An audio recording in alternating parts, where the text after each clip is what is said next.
we must understand that the number one way, if we expect people in our lives to change, we have to work on ourselves first. We have to work on ourselves first. And one of the major things that we must recognize is the priority of the presence of God. Worship is not just something we do when we gather on Sunday morning. Worship is a lifestyle. In the Hebrew culture, in the Hebrew tradition, unlike what we see today, when we think of worship, or we say praise and worship, we think of praise in terms of clapping our hands, stomping our feet, and we think of worship as singing a slow song. But it's much more deeper than that. It's much more deeper than that. Worship, when we look in John chapter 4, we get a real good conjecture for worship. And in John chapter 4, Jesus speaks to a Samaritan woman, and he begins to minister to her. And he establishes conversation before conversion. Conversation before conversion. He had, Mother Williams, the ability to have a conversation, to see where she was. And then he did not speak to her where she was. He spoke to her where she could be. And that is the paradox of true prophetic ministry. Because it never speaks to your now, it always speaks to your next. But if you get complacent, that's why just receiving the word is not enough. Because if you get complacent, you will never manifest the potential that is already in you.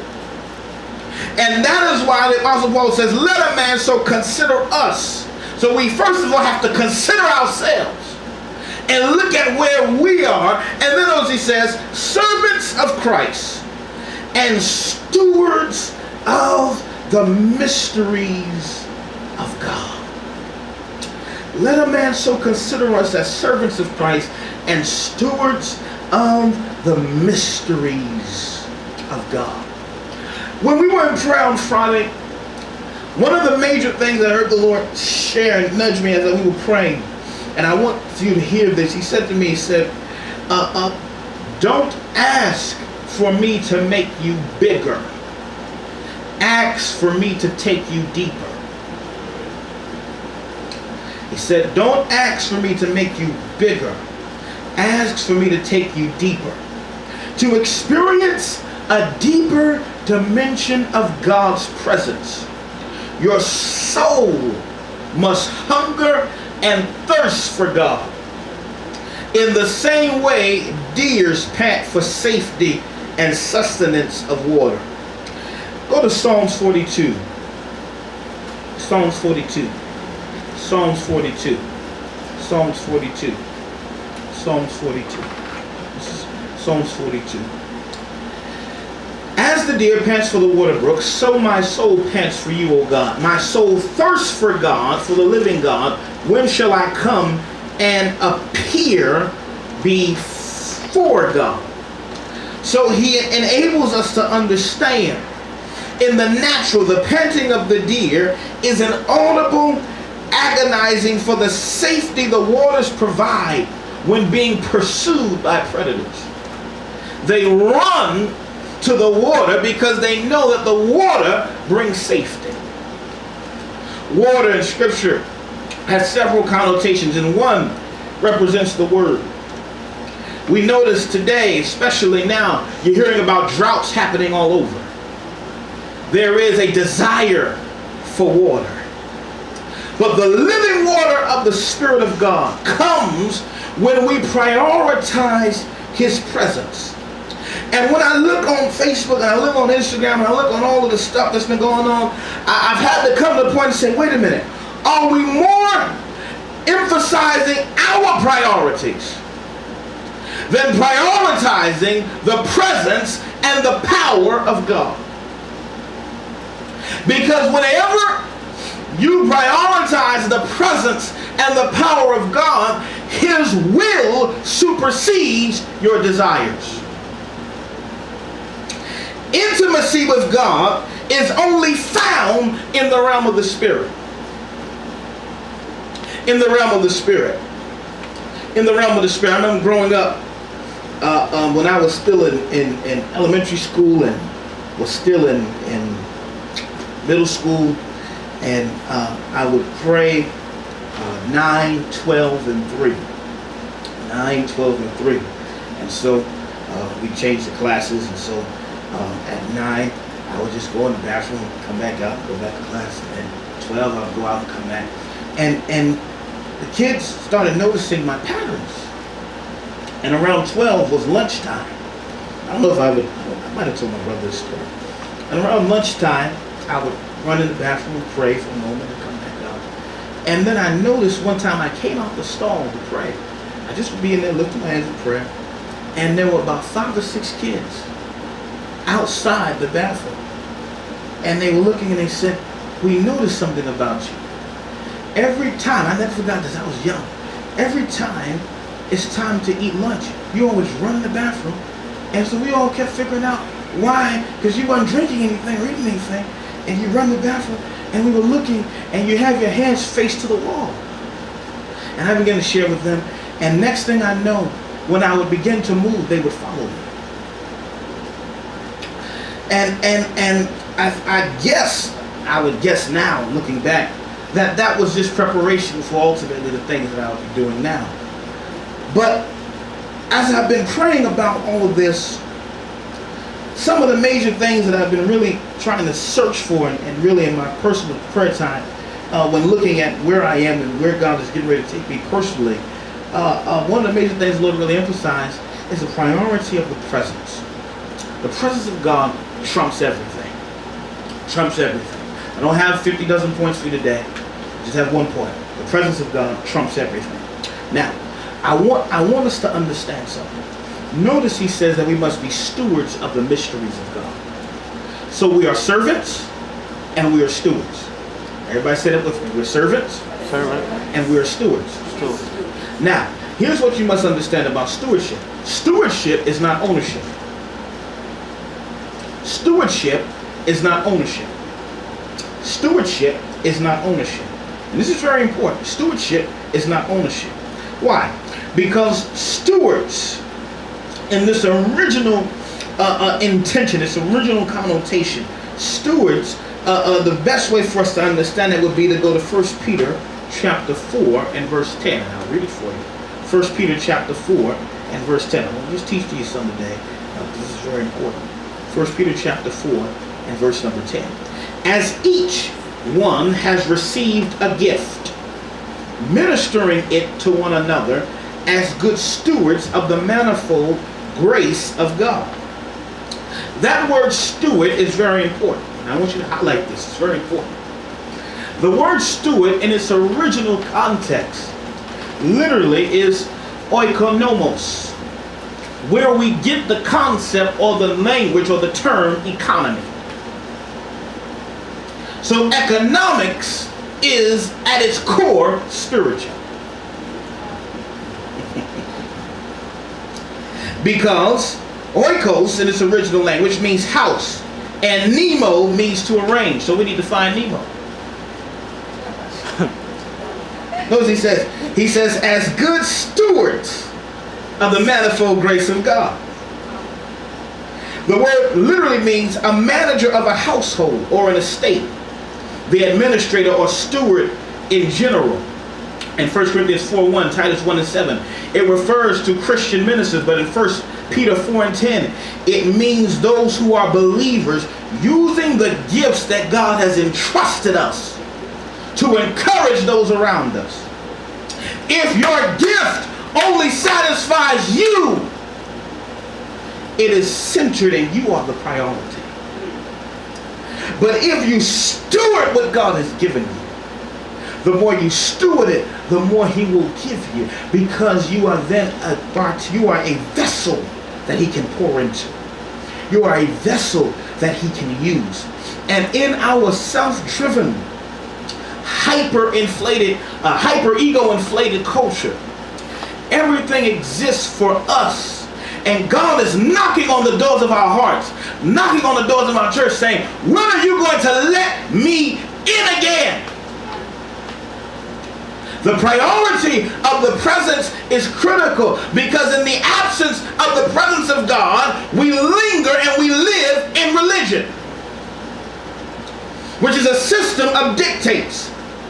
That's why in Malachi chapter 4, when we see the preparation, or we getting ready to embrace the fullness of when Jesus is getting ready to come, and in Malachi chapter 4, we hear mention about the spirit of Elijah. And then we'll see that God did not speak again for 400 years. And in that gap, that time frame, there was not a word from God, nor a sign, a miracle, or a wonder.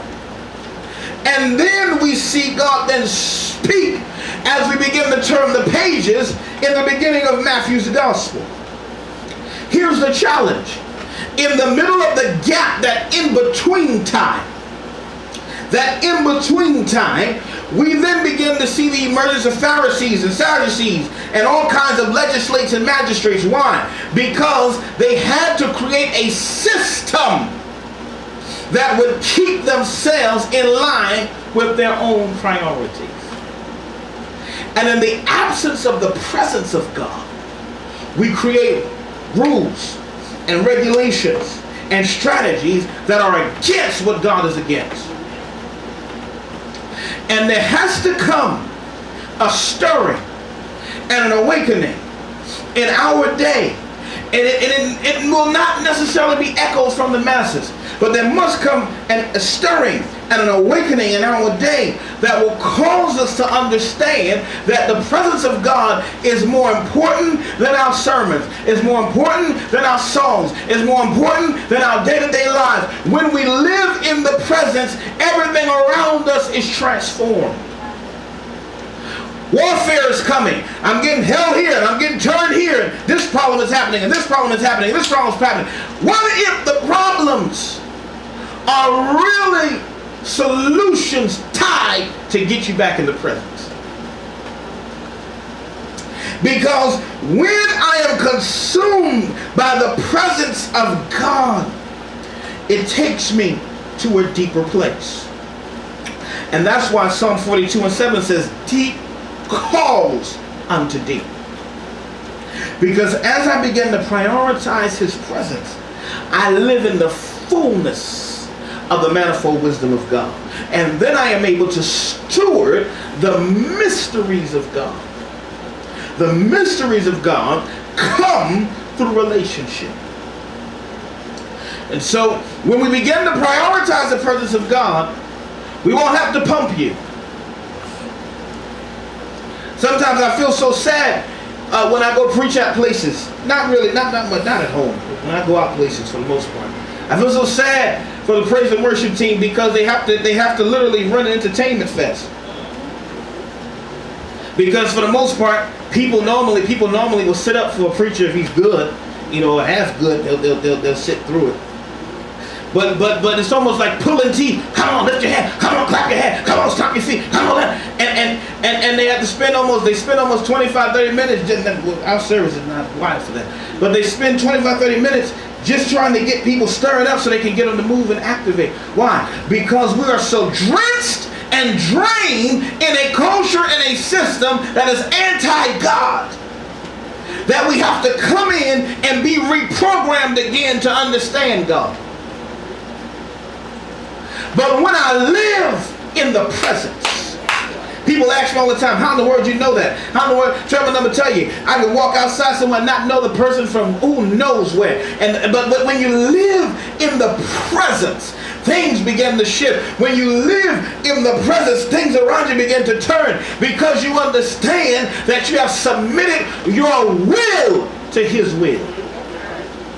And God is looking for a church today that will look like him, that will live like him, that's not trying to be like everybody else and trying to get like everybody else, but we must begin to live in the fullness of his grace. I challenge you. You go back to work this week. You go back to school this week. When you go back into your life, into your home, into your family, begin to discern and seek the presence of God. And then ask God for his wisdom on where you are. And then you'll begin to see things unfold, unfold, unfold, unfold, unfold, unfold.